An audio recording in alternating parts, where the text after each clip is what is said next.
concentration of lithium. ودي بنهتم بيها لسبب الليثيوم ده one of the drugs اللي ليها low therapeutic index.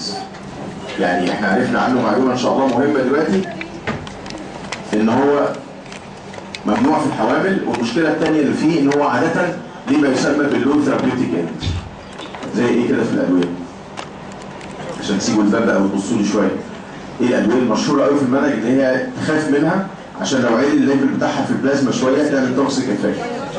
صح، الديجيتاليس ومجموعه ان شاء الله الثيوفيلين والاميلوفيلين نقولها ان شاء الله النهارده. تراي سايكليك انتي ديبريسنت. المره اللي فاتت تراي سايكليك انتي ديبريسنت صح. الفينيتوين بيتقال عليه one of the drugs with low therapeutic index. الليثيوم صباح الخير. الادويه دي كلها اعمل فيها ايه في العيان لو انا خايف من توكسيسيتي؟ يعني خايف الدواء ده يكون في حاجه بتزيحه من على البلازما بروتين، خايف يكون في دراج انتراكشن، اعمل ايه عشان ما يحصلش توكسيك افكت من الادويه اللي ليها لو ثيرابيوتيك اندكس؟ صح، برافو عليك. اعمل مونيتورنج اوف بلازما كونسنتريشن. يعني العيان لو انا قلقان عليه وانا بديله ثيوفيلين او ليثيوم او ديجيتاليس او غيره، اخد عينه دم كده واتابع عن طريق ان انا اقيس الليفل بتاعه في البلازما. وكل دواء خلاص بقى معروف الليفل من كذا لكذا از ثيرابيوتيك واعلى من كذا از توكسيك. الورفرين في ناس بتعتبره one of the drugs with low therapeutic index. مش كده؟ الاورال انتي بايوتيك اسمه الورفرين، في ناس بتخاف منه عشان لو عالي شويه الاكشن بتاعه يعمل بليدنج. هل محتاج مني ان انا اخد عينه دم؟ يعني وانا بتابع العيان اللي بياخد وارفرين، هل محتاج ان انا اعمل زي الليثيوم والديجيتاليس والثيوفيلين واعمل استيميشن اوف بلازما كونسنتريشن، ولا عندي حل تاني اقدر اقيس بيه شغل الوارفرين؟ صح، اقيس بيه حاجه، او مش لازم اخد عينه دم ولا حاجه، انا كل اللي مطلوب مني اعمله ان انا اقيس صح بروثرومبين تايم، او اقيس حاجه ادق شويه اسمها الاي ان ار. هيقول لي شغل الوارفرين اخباره ايه من غير ما ان انا اخد عينه دم ولا حاجه.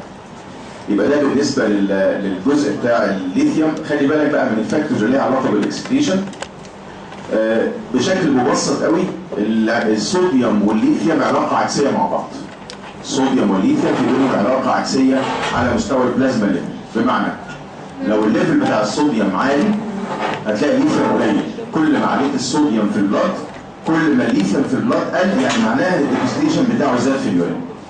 وكل ما كان فيه صوديوم قليل في الدم يحصل increase in the level of lithium in blood، وقد يؤدي الى توكسيك افكت. سهله؟ طيب يبقى لو جيت ابص كده في الكتاب على الفاكتورز اللي بتزود الاكسكريشن او الفاكتورز اللي بتقلل الاكسكريشن، اللي بيزود الاكسكريشن اساسا هو الصوديوم. مكتوب في الكتاب صوديوم لود زي صوديوم كلورايد. عشان كده على فكره اسهل حاجه تعالج بيها تسمم الليثيوم محلول ملح، او هنبتدي العيان ميه بملح. مجرد ما عين مستوى الصوديوم في البلاد شويه بدا الليثيوم باكسكريتد في اليورين، يبقى صلحت مشكله الاكيوت ليثيوم توكسيسيتي. ما اعرفش الحقيقه تفسير الالكالينيزيشن اوف يورين، هو مكتوب في الكتاب لو خليت اليورين الكالاين بصوديوم بايكربونات يزيد الاكسكريشن اوف ليثيوم. مش مكتوبه في معظم الكتب، قد يكون ان هو بيبقى مور سوليبل في الالكالاين يورين وبالتالي سهل ان هو يحصل له اكسكريشن. فاكرين حاجه اسمها المانيتول مش كده؟ المانيتول ده كان ايه؟ اوزموتيك دايوريتك، كنت بديه انترافينس انفيوجن، ما كانش بيبقى ميتابولايزد، بيحصل له فلتريشن في النيفرون اوف ذا كيدني، يفضل محبوس جوه اليومن اوف ذا نيفرون ويسحب وراه ميه ويسحب وراه كل حاجه مش كده؟ كان بيسحب وراه الكترولايز وشوجر وغيره. لو انا اديت للعيان اللي واخد جرعه سام او جرعه كبيره من الليثيوم مانيتول، هيسحب المانيتول هيسحب الليثيوم ويحصل له اكسكريشن باي ذا يورين. يبقى ده بالاوزموتيك اكشن اوف مانيتول. هي ليها علاقه الحقيقه بالفلتريشن والري ابزوربشن، يعني هو بيبقى في بينهم نوع من الكومبيتيشن. كل ما كان في فلتر صوديوم كتير يحصل ان هو اللي يرجع، الصوديوم هو اللي يبقى ري ابزوربد والليثيوم ينزل والعكس. الفاكتور الاخير اللي ممكن يزود الاكسكريشن هو مكتوب في الكتاب دواء اسمه اسيتازولامايد. الاسيتازولامايد لو فاكرينه هو ما كانش علينا، هو one of the carbonic anhydrase inhibitors، كان بيتاخد زمان كدايوريتك لكن ليه استعمالات ثانيه. هو برضه الفكره اللي فيه غالبا ان هو بيخلي اليورين الكلاين، يعني الفكره اللي فيه ان هو بيزود الاكسكريشن اوف ليثيوم غالبا عشان بيخلي اليورين الكلاين زي الصوديوم بايكربونات. ما اعرفش الترايامترين بيزود الاكسكريشن ليه، ودورت عليها في كتب كتير قوي. فاكرين الترايامترين ده؟ الترايامترين ده واحد من مجموعه بوتاسيوم سبيرنج دايوريتك اللي هو مش الدوستيرون انتاجونست. المفروض ان هو بينزل ملح، يعني بيخلي الصوديوم في الجسم قليل، فالمفروض ان هو لما يقلل الصوديوم الليثيوم هيعلى.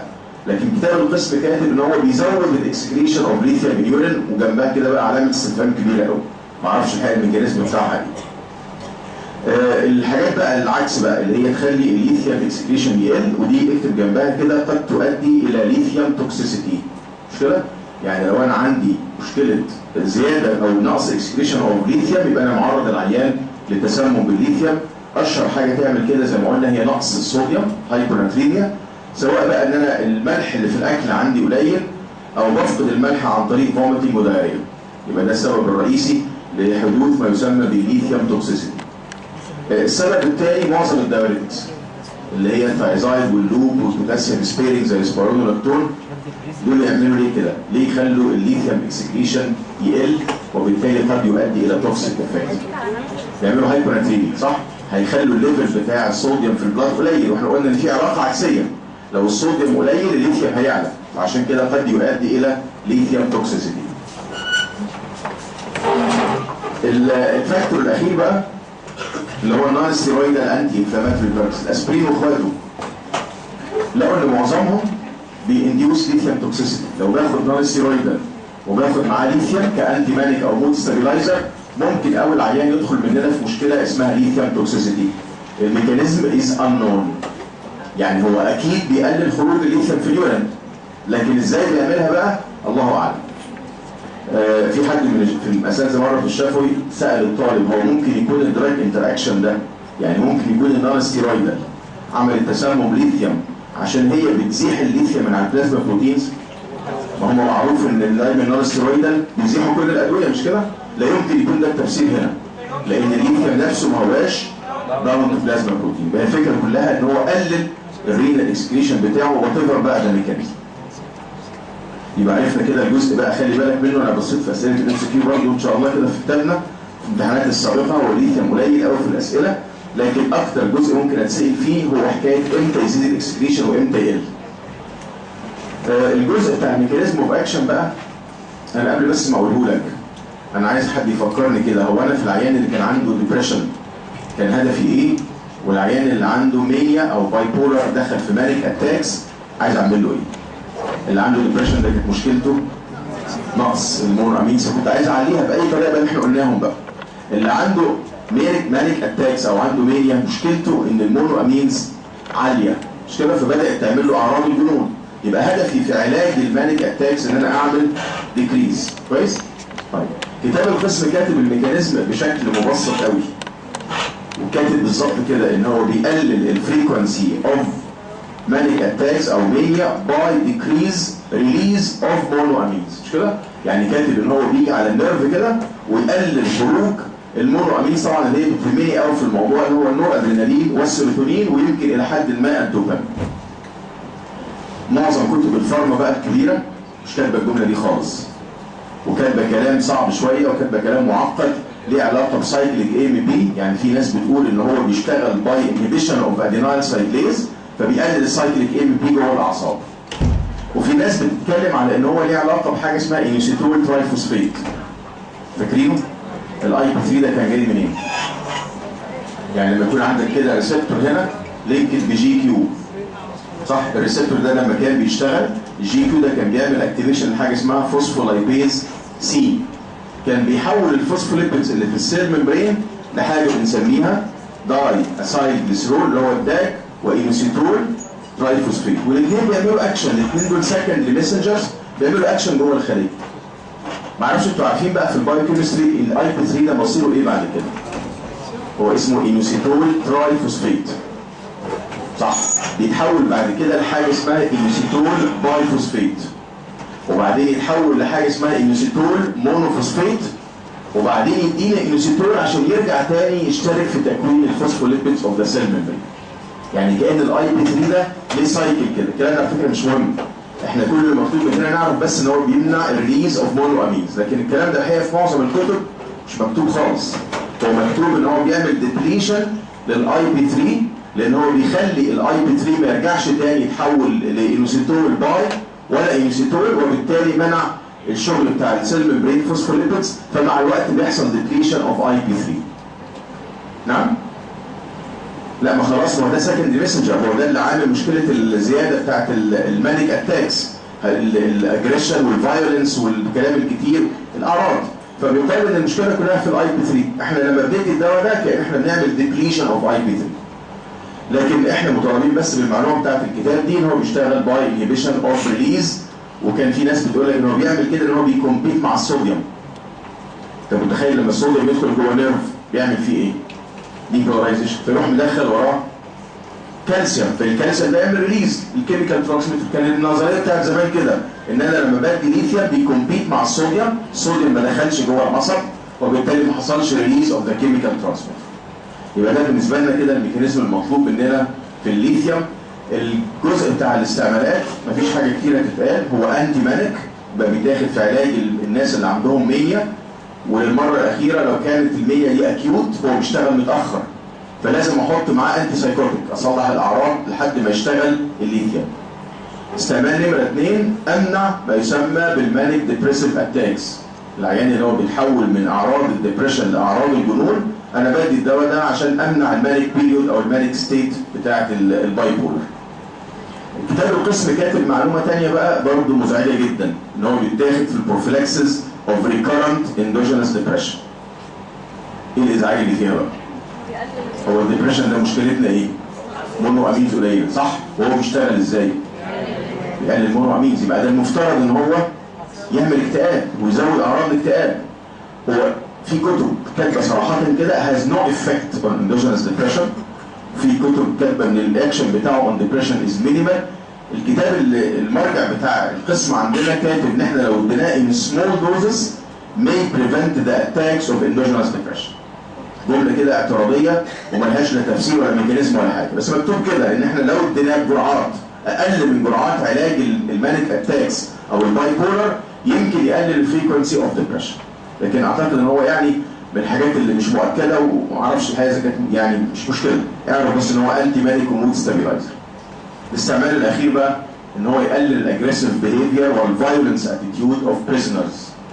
يعني بيقال ان الناس زمايلنا اللي سافروا امريكا وكده بيقال ان هو بيتاخد في بعض السجون الامريكيه اللي فيها بقى عتاد المجرمين يعني، فبيدوا الدواء ده عشان يقلل الاجريسيف اتيتيود بتاعهم، يقلل السلوك العدواني والشراسه والكلام ده، عشان بيقلل المونو امينز. فاكرين المره اللي فاتت الناس اللي بياخدوا SSRIs حصل لهم ايه؟ الناس اللي كانوا بياخدوا سيلكتيف سيروتونين دي ابتيك انهبيتور لما كان بيعلي السيروتونين شويه يحصل اجريشن وفايلنس، ويتهيأ لهم عايزين ينتحروا، وتطلع مشكله ان هي مش انتحار، ان هو بقى اوفر سيلف كونفيدنت وبيعمل حاجات متهوره. فغالبا الناس اللي عندهم اجريشن عالي قوي ده هو شكل من اشكال اعراض المانيك اتاكس، فبيدوا الدواء عشان يقلل الاجريسيف بيهيفير بتاعه. الحاجه الثانيه بقى المهمه في الاسئله ان شاء الله زي ما قلنا كده الفاكتورز اللي لها علاقه بالاكسكريشن هنقراها كويس. الادفيرس افكت لو اتسالنا في الليثيوم يبقى هم الجزئين دول، امتى يزيد وامتى يقل. والحاجه الثانيه الادفيرس او التوكسيك افكت بتاعه. هو توكسيك ولا مش توكسيك؟ توكسيك ليه بقى؟ عشان فيري لو ثيرابيوتيك اندكس، فاحتمال التسمم فيه عالي جدا. الاعراض بتاعته او الاعراض الجانبيه بتاعته هي كتير الحقيقه، هي 10 ويمكن في اكتر من كده في بعض الكتب يعني. الموست كومن توكسيك افكت او سايد افكت ليه CNS تريمورز. اكتر حاجه بتحصل كاعراض جانبيه احصائيا كده العيان يجي له تريمورز، وممكن يجي له كونفيوجن، يعني يبتدي يبقى كونفيوزد كده في الزمان والمكان والاشخاص. حكايه بقى الديسكاينيزيا برضه دي من الحاجات اللي تعبتني جدا. الديسكاينيزيا دي معناها ايه؟ abnormal involuntary movement، مش كده؟ زي الكوريا وزي الاثيتوزس، فاكرين الكلام ده؟ الكوريا اللي هي كدانسينج لايك موفمنت، والاثيتوزس كانها رايتنج موفمنت. دي حصلت مع انهي دواء؟ مع ال دوبا، لما اداني دوبامين في البرين وبدا الدوبامين يعلى، مش كده؟ العيان اللي كان عنده باركنسونيزم كانت مشكلته انه مش عارف يتحرك، صح؟ لما ادينا له دوبا وبدا الدوبامين يعلى زياده عن اللزوم بدا يعمل حركات لا اراديه اللي هي بنسميها ديسكاينيزيا. بالظبط، المفروض ان الدواء ده بيقلل الريليز اوف دوبامين، صح؟ وبالتالي صعب قوي انه يكون بيعمل ديسكاينيزيا. وعلى فكره هي ملهاش اي ذكر في الكتب الكبيره، يعني مش مكتوبه خالص ولا في الاسئله ولا حاجه، وانت عليك تعرف انه بيعمل تريمورز وبيعمل كونفيوجن، ده على مستوى CNS، لكن الديسكاينيزيا الحقيقه دي مشكوك في امرها جدا يعني. العيب نمرة 2 ده عيب فيري كاركترستيك، بيعمل في الفسيولوجيكال انلارجمنت اوف ثايرويد جلاند، يعني يعمل زياده في الحجم بتاع الغده من غير ما ياثر قوي على وظائف الغده. يسموها ايه دي؟ جويتر، مش كده؟ ده من الادويه اللي ممكن تعمل جويتر، ونادرا ما بيعمل هايبوثايروديزم. يعني هو ممكن يكبر بس السايز، مفيش بقى لا عندنا نقص ولا زياده في الثايرويد اكشن، ولكن المشكله الثانيه اللي اقل يعني احتمالا ان هو يعمل فعلا هايبوثايروديزم. المشكله نمره 3 على كارديو فاسكولار، مكتوب في الكتاب بتاعنا ديبريس ساينس نود، يعني بيعمل ديبريشن في الاس اي نود، صح؟ يعني بيعمل ايه؟ صح، ما اعرفش ليه كتبها كده الحقيقه، يعني ليه ما قالش كده صراحه بيعمل براديكارديا وخلاص، هو يعني منقوله غالبا من كتاب ما، فبيعمل الجمله مكتوبه كده انه بيعمل ديبريشن اوف ذا اس اي نود، فبيعمل غالبا براديكارديا. سمعتوا حاجه اسمها سيك ساينس سيندروم؟ سمعتوها؟ العيان بيدخل في براديكارديا وممكن بعدها تاكيكارديا، يعني الساينس بتاعته ما هياش متظبطه، فبيعمل ساعات الدواء ده بيعمل كده، بيعمل حاجه اسمها سيك ساينس سيندروم، لكن غالبا هيعمل براديكارديا باي انهبيشن او ديبريشن للاس اي. الجزء بتاع الكدني خلي بالك منه بقى في الاسئله. الدواء ده بيعمل في الكدني مشكلتين. المشكله الاولانيه مع اي جرعه ومع اي ليفل بتاعه في البلازما بيعمل حاجه اسمها نيفروجينيك دايابيتس انسيبيدس. الدواء ده يعمل نيفروجينيك دايابيتس انسيبيدس. يعني ايه الكلام ده بقى؟ يعني الغلط فين؟ الغلط في افراز الاي دي اتش ولا الغلط في الريسبتورز بتاع الاي دي اتش؟ الريسبتورز اللي على الكدني، مش كده؟ هو بيقال ان هو بيقلل ادينايل سايكليز اكتيفيتي. هو الاي دي اتش ده لما بيشتغل زي معظم البوليبيبتايدز بيشتغل عن طريق اكتيفيشن اوف ادينايل سايكليز فيزود السايكليك اي بي بي، ده شغله. الدواء اللي اسمه ليثيوم بيانتاجونايز الادينايل سايكليز، يعني بيقلل الاكشن اوف اي دي اتش اون ادينايل سايكليز، فبيقلل السايكليك اي بي بي، فبيعمل ما يسمى بالنيفروجينيك دايابيتس انسيبيدس.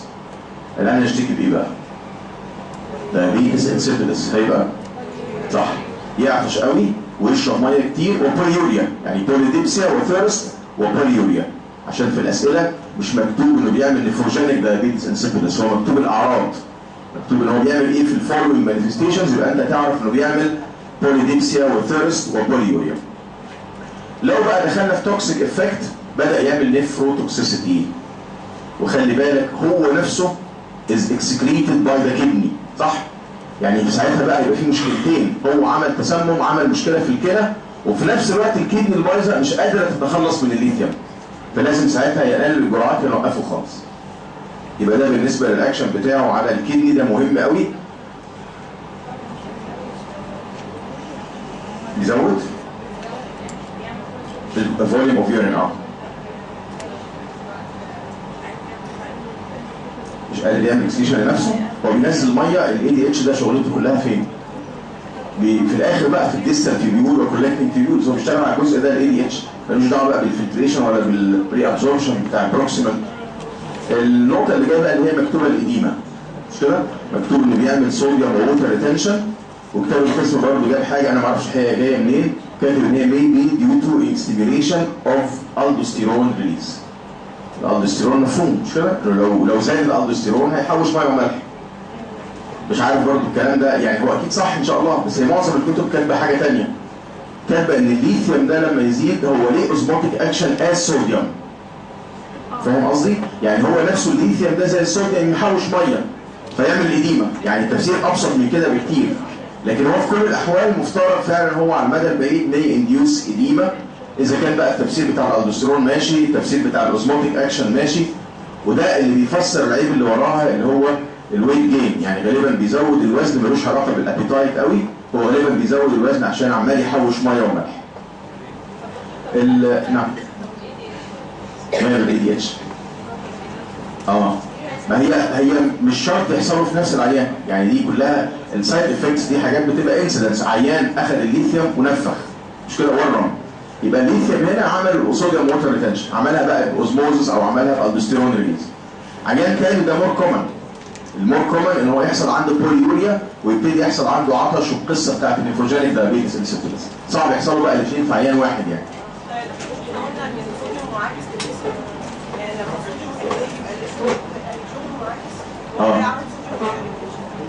هيحصل ايه؟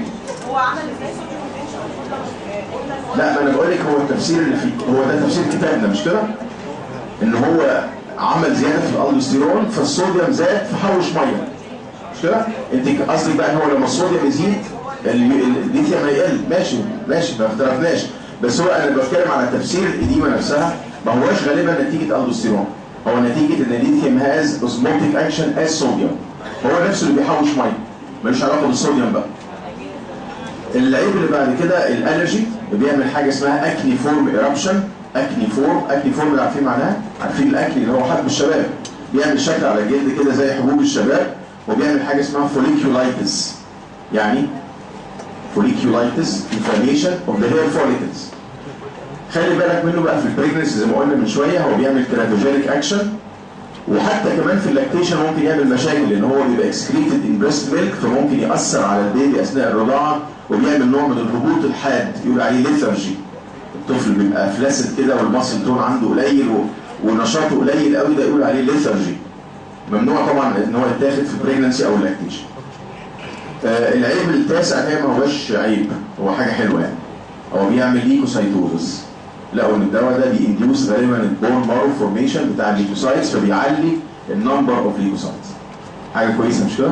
عشان كده هو بيستخدم حاليا في ايه بقى؟ يعني سيبك من الجنون بقى وسيبك من المانيك والبايبولر والحاجات دي، هو بيستخدم في الليكوبينيا. لو واحد عنده بون مارو ديبريشن عنده ليكوبينيا، بيدوا له احيانا ليثيوم تو انديوس البون مارو فورميشن. يبقى ده من العيوب. عارفين عيب من العيوب دواء معين كان بيعمل عيب معين فاستعملوه في استعمال تاني، يعني ده الدواء ده بيعمل ليكوسايتوز مش كده؟ فبدأوا ياخدوا السايد افكت ده في علاج الناس اللي عندهم ليكوبينيا. في دواء تاني كان بيعالج هايبرتنشن بس لقوه بيطلع شعر، فبدل ما يعالج الضغط بقى بيعالج الالوبيشن. يعني يعني الابحاث العلميه لو لقينا سايد افكت معين ممكن ينفع كاستعمال، ودي حاجه موجوده في الفارما، انك انت بعد ما بتنزل الدواء في السوق بتتابع لمده بقى 10 15 سنه كده حاجه اسمها فيز 4 في الدراج ديفلوبمنت. ممكن في الفتره الطويله دي بقى والاستعمال الدواء على نطاق واسع قوي ممكن تلاقي حاجه اسمها unexpected use، يعني انا بستعمل الدواء في حاجه ما كنتش متوقع ان هو يستخدم فيها. العيب الاخير بقى في الدواء ده انه بيعمل sexual dysfunction، بيقلل السكشوال ديزاير او السكشوال اكتيفيتي. مين عمل كده قريب؟ مين الادويه اللي لما اتاخدت قللت السكشوال ديزاير؟ اخر حاجه خدناها بالجغرافيا كده يعني SSRI صح؟ سيلكتيف سيروتونين ريابتيك انهبيتورز، من الادويه برضه اللي ممكن تعمل سنترال افكت، يعني بتقلل السكشوال ديزاير غالبا عن طريق شغل على CNS. خلصنا بقى من الليثيوم بقى قراءه سريعه كده، واللي مش هيلحق يقراه طبعا اللي هو كلنا يعني يبقى يبص في اسئله الMCQ بتاعته، وان شاء الله مش هيحصل اكتر من كده يعني. السايكوتومايميتكس ما اعرفش هي اتشرحت ولا لا، بس هي ممكن في 5 دقائق كده نقولها قبل ما نقول CNS ستيمولانتس. السايكوتومايميتكس مقصود بيها ايه؟ كلمه سايكوتومايميتك دي دواء بيديوس هالوسينيشن، يعني الادويه اللي جايه دي كلها ادويه تقريبا ملهاش يوز طبي، ملهاش استخدام طبي، هو يقول عليها دراجز اوف ابيوز، يعني الشخص البني ادم بياخدها عشان يهلوس. طبعا اشهرهم مجموعه بنسميها مجموعه الكانابينويدز او الكانابيس، اللي هو الحشيش ومعاه حاجه اسمها البانجو، طبعا مختلف شويه، هم كلهم على فكره نباتات. لا الفرق الفرق في النبات نفسه والفرق في طريقه التصنيع. يعني الحشيش ده بيبقى طريقه تصنيعه ارقى شويه من البانجو، البانجو بيتاخد النبات كله على بعضه كده باللي فيه بقى بالكنابس بالحاجات الغريبه اللي فيه، فبيعمل مشاكل على CNS. الحشيش بيتاخد منه جزء معين من النبات. والماريجوانا اللي هي زي الحشيش كده عندهم في بلاد بره حاجه برضو ارقى شويه، يعني متصنعه بطريقه احسن شويه، بس هم كلهم طبيا نفس الفكره، كلهم عباره عن كانابينويدز. دول بيشتغلوا ازاي بقى؟ يعني الحشيش ده بيعمل الاكشن بتاعه عن طريق ان هو بينشط ريسبتورز، يمكن قلناها مره قبل كده في البرين او في CNS اسمها الكانابينويد او الاندو كانابينويد ريسبتورز. يعني في مره كده كنا بنتكلم اظن عن البنزودايازيبينز وقلنا ان الحشيش ده من الحاجات الغريبه اللي اكتشفوها ليه ريسبتورز في CNS، وطبعا مش حجه، يعني مش تنزل بقى تقول اصل احنا الحقيقه اكتشفنا ان في ريسبتورز فاكيد بقى لازم نشغلها وما نسيبهاش قاعده كده يعني. هو الاندو كانابينويد ريسبتور الحاجه الاغرب بقى من كده ان لقوا ان ليها اندوجينس ليجند. يعني احنا قعدنا نتكلم على البنزودازيبينز نقول موجودين ريسبتورز ومش لاقيين لهم اندوجينس ليجند، مش كده؟ الاندوكانابينويد ريسبتورز لهم غالبا ليجند اندوجينس بيطلع جوه السي ان اس. يعني هو ازاي مش عارف الحقيقه، بس هو بيعمل نوع من الادمان اسمه سايكيك هنقول دلوقتي يعني. الاندوكانابينويد ريسبتورز موجوده مينلي في السي ان اس، موجوده يمكن غالبا بره السي ان اس كده في الليمفويد سيستم. الليجند اللي اكتشفوه جوه السي ان اس اللي بيشغل الكانابينويد ريسبتورز اسمه اناندامايد. الاناندامايد ده حاجه اكتشفت مش من زمان قوي، طلعت ان هي الحاجه الاندوجينس اللي ربنا خلقها تستيميليت الاندوكانابينويد ريسبتور. طبعا دي مهمه عشان مواجهه بقى الحياه، يعني ترفع لي المود شويه، تديني شويه سنس اوف ساتسفاكشن كده، وتقلل الفير، تقلل الانكزايتي، لكن يعني جايز يكون لها وظائف بره السي ان اس كمان، لسه مش اكيد يعني. طبعا مش محتاج اشرح لكم العيان اللي بيشرب حشيش شكله عامل ازاي، مش كده؟ يعني كاركترستيك قوي صح؟ اللي هو بيبقى عنده loss of sense of time and space.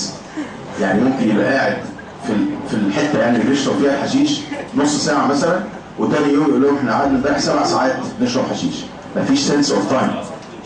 موجود. او اي حاجه بيعملها، يعني في المصريين عندهم هوس بموضوع الحشيش ده، لان هو بيقال ان هو بيزود قوي السكشوال اكتيفيتي. وده الكلام مش مظبوط. هو كل اللي حصل ايه؟ ان هو افتكر انه بدل ما كان قاعد مثلا في سكشوال انتركورس شويه مثلا دقائق، هو فاكر ان هو قاعد عدد يعني ساعات، ودي مش حقيقه، هو وهم يعني. فعشان كده دي من الحاجات على فكره اللي بتخليها الحشيش في مصر فيري كومن. الاحساس ان هو بيزود السكشوال باور والسكشوال اكتيفيتي والكلام ده كله كلام فارغ.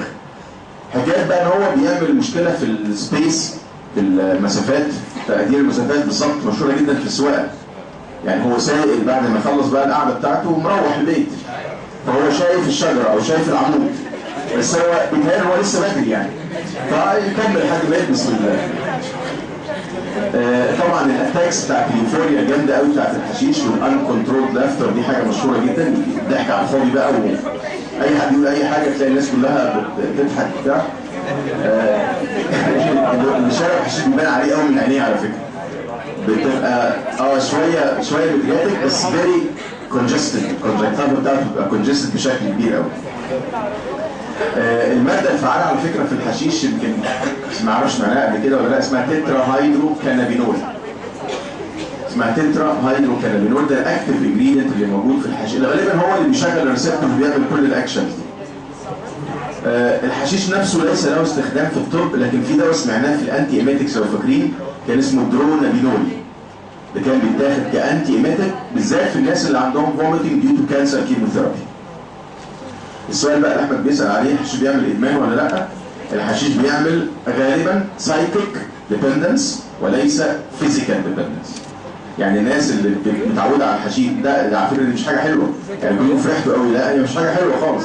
هي لو وقف الحشيش مش هيحصل withdrawal سيمبتومز جامده، لكن هو يبقى عنده حاجه يسموها السيكينج هابت، يعني الاعتماد بقى النفسي، ان انا انزل ادور على الحشيش، وممكن اروح اماكن يعني موضوعه عشان الاقي حشيش، او اقعد مع ناس يعني ليس فوق مستوى الشبهات بس عشان معاهم حشيش، فدي كلها حاجات وحشه يعني. المورال يسموه المورال ديتيريوريشن، التدهور الاخلاقي.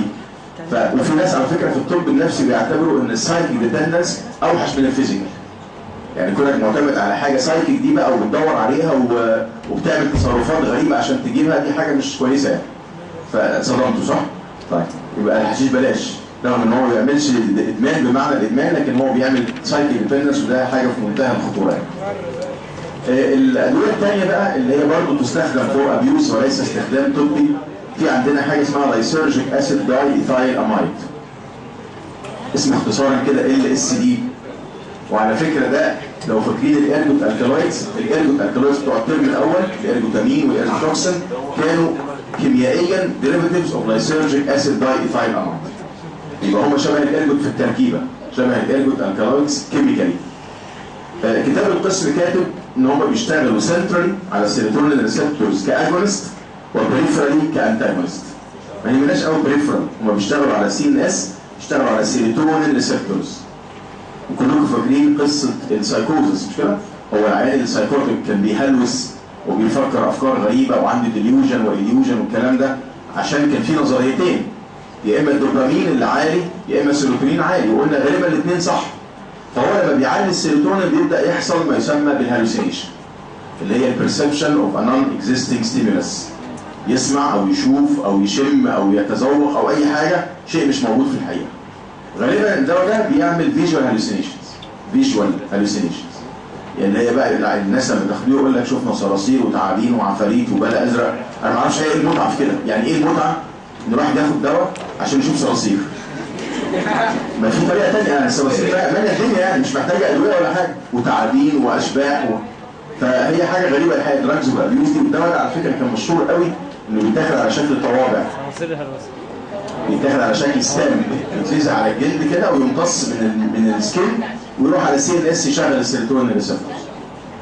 الدواء اسمه الميسكالين، انا ما اعرفش عنه الحقيقه معلومات كتيره، بس هو شبه LSD في الاكشن بتاعه غالبا، ومكتوب ان هو جاي من نبات الصبار المكسيكي، عشان برضه لو حبيت تدور عليه اخطف لنا كده لحد المكسيك هتلاقي في حاجه اسمها مكسيكان كاكتس، ورسم لك الاسم عشان ما تتوهش ان شاء الله وانت في دور على البتاع.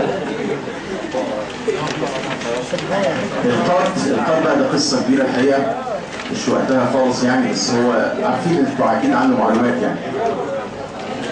القط ده نوع من النباتات، بياخدوا الورق بتاعه كده وينضموه في شبه الجزيره العربيه يعني، ويعملوا حاجه اسمها بيخزن القط، يعني يمضغه ويتحول لحاجه زي كتله كده جوه ويسيبها يقفل البق عليها كده فتمتص من البطن الميكوزي. بيقال ان هو ليه امفيتامين لايك اكشن، بيصحصح كده ويعمل يوفوريا ونشاط ومش عارف ايه. ولو ان الحقيقه الناس يعني الصوره التقليديه عن الناس اللي واخده القاط ان هم نايمين طول الوقت وما بيتحركوش، معرفش جايز بقى بعد ما تعبوا من القاط يعني، لكن هو المفروض القاط ده امفيتامين لايك، فالمفروض ان هو يعمل ستيميليشن ويوفوريا. الحاجه المميزه قوي في القاط ان هو فيري بوتنت انولكسيجينيك. القاط ده من الحاجات اللي ممكن تقفل الشهيه بشكل كبير جدا، فتلاقي معظم الناس اللي متعوده على القاط بيبقوا دايما بالظبط اندر ويت. زيه بقى زي الحشيش كده، هو بيعمل سايك ديبندنس مش فيزيكال ديبندنس. يمكن ده فرق مهم. عارفين الامفيتامين الترم الاول، الامفيتامين اللي هي حبوب الطلبه وحبوب الصهلله والماكسفون فورت وابو ومش عارف ايه، كانت مشكلتهم دايما فيزيكال وسايكل ديبندنس، كان بيعمل ادمان، يعني لو وقفوا فجاه يحصل مشاكل. ويقال ان القاط ده بيعمل برضه سايكل مش فيزيكال ديبندنس. الماده الاخيره بقى في الدراجز وابيوز دي حاجه اسمها فين سايكليدين. هي لها اختصار كده كيميائي اسمه PCP، ولها اسم مشهور بقى غالبا في الاوساط بتاعت الخبراء يعني بتوع الدراجز وابيوز، حاجه اسمها الانجل داست. مش انجل، هي انجل دي تبقى تراب الزاويه مش كده؟ لا، هو اسمه تراب الملائكه، انجل داست. سبيلنج ميستيك بس. نعم ايه ده؟ EL، هي ANGEL، ده السبيلنج الصح مش كده؟ انجل بتهيألي. انجل دي بقى بس غلطه مطبعيه. هو الدواء ده شبه دوايين في الفارماكولوجي، شبه دواء كلكم عارفينه اسمه الميتاليدين، اللي هو ماشي هنفضل كده نقول اخد مورفين لحد الاخر يعني، مفيش علم بقى في الموضوع، كلها قرابه كده هو سينثيتك مورفين لايك اجنس مش كده؟ كان بيشتغل على الاوبيت ريسبتورز، وقلنا بيشتغل غالبا على الكابا، وكان في بقى 4 لس و4 نو و2 ال وكلام فارغ كده. طيب الدواء الثاني اللي شبهه بقى الفينسايكليدين ده دواء معرفش الحقيقه هيدرس السنه دي ولا لا، اسمه كيتامين، من اشهر الادويه اللي بتتاخد كانترافينوس انستيزيا.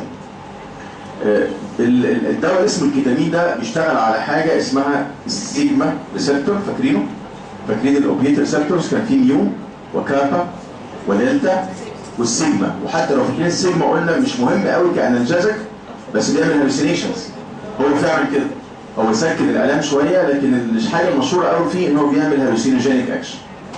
عشان كده الفينسايكليدين بيعمل زيه، وبيقفل ريسبتور اسمه النامدا او النامدا جلوتاميت ريسبتورز، دي من الحاجات اللي بتزود شغله از انالجازك. لو اخذنا بقى ان شاء الله الكيتامين، هقول لك ان هو بيتاخد في العمليات الجراحيه الصغيره اللي فيها بين، لانه بيعمل حاجه اسمها ديسوشيتيف انستيزيا. ديسوشيتيف دي مقصود بيها العيان ما بيبقاش unconscious، العيان ما هوش فاقد الوعي ولكنه detached from the environment، مش دريان باللي بيحصل حواليه خالص. مشكلته بعد العمليه بيحصل منه هالوسينيشن. ويمكن مره كنا بنتكلم في التخدير كده وقلنا لو ما حصلش امنيزيا كويسه في التخدير بيطلع العيان عنده هلوسه. مش عارف فاكرين ولا لا، يطلع العيان يشتكي ان هم ضربوه في العمليه، او لو سيده قلت لك حاولوا يعتدوا عليا، او كانوا عايزين ياخدوا الكليه وانا منعتهم، اي كلام بقى. ده بيبقى عباره عن هالوسينيشن لان مفيش الامنيزيا المطلوبه اثناء التخدير. من اشهر الادويه اللي بتعمل هالوسينيشن بعد العمليات حاجه يسموها ايمرجنس فينومينا، الدواء اللي اسمه الكيتامين. يبقى ده بما انه شبهه بقى كده فبيعمل نفس مشكله الهالوسينيشن. وكلها في الاخر بقى دراجز اوف ابيوز، مش مهمناش قوي. اخر بقى حاجه في السي ان اس ان شاء الله هي موضوع اسمه CNS ستيمولانس، هو يمكن في المحاضرات متاجل شويه بس احنا هنخلص منه بقى باذن الله دلوقتي عشان ما يبقاش فاضل عندنا حاجه في السي ان اس. نعم والله لو اتعمل خلاص خير وبركه يعني.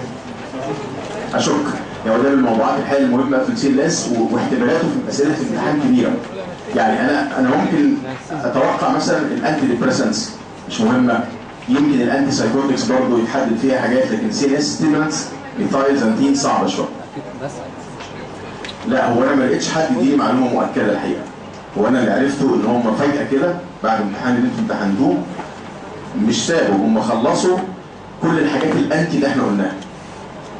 يعني انتي انكزايتي خلصت، والانتي ديبريسنس والانتي سايكوتيك والانتي ايبيليتيك والانتي باركنسون.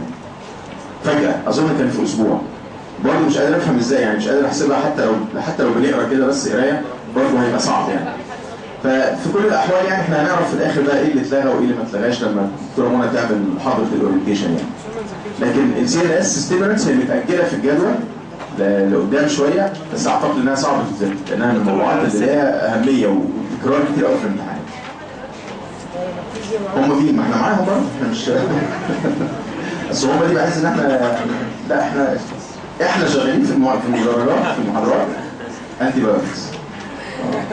اذا كانت خلصت برضه، هي بدات يوم الاحد، ما كانتش تكون خلصت برضه يعني مش. دكتور الانستيزيا معانا؟ الانستيزيا هنعرف برضه محمد، هو اللي قال الخبر اللي كله خلص ده قال بما فيها الانستيزيا، بس انا برضه مش متاكد قوي. مش متاكد الانستيزيا اتقالت ولا لا. هي بص عموما الانستيزيا لو علينا هيبقى بوينتس. يعني في الانهاليشن هناخد دواء اسمه هالوثين ونيترس اوكسايد وكام نقطه مقارنه بينهم. لو انترافينس هنبقى خدنا خلاص البنزودايازيبينز وخدنا دواء اسمه ثايوبنتول تبع الباربيتوريتس، ويبقى فاضل لنا يمكن دواء زي الكيتامين. فالموضوع مش هيبقى موضوع كبير الانستيزيا خالص. احنا بس عايزين نبتدي ان شاء الله نتكلم على CNS ستيمولانس. ممكن بس يا جماعه حاجه مسميها CNS ستيمولانس احنا بنقسمها على حسب طريقه شغلها او مكان شغلها. في مجموعه منهم بتشتغل على السيريبرال كورتكس اسمهم سيريبرال كورتيكال ستيمولانس، ودي دايما تعمل حاجات كومن قوي. يعني اي دواء بيعمل ستيميوليشن على السيريبرال كورتكس بيعمل غالبا يوفوريا، وبيعمل حاجه اسمها ويكفولنس واليرتنس، يعني يخليك مصحصح ومركز. لا المورفين ما احنا قلنا وقتها المورفين بيعمل اكشنز ستيمولانت وديبريسنت، لكن هو المين اكشن بتاعه از ديبريسنت. الميكانيزم بقى يعني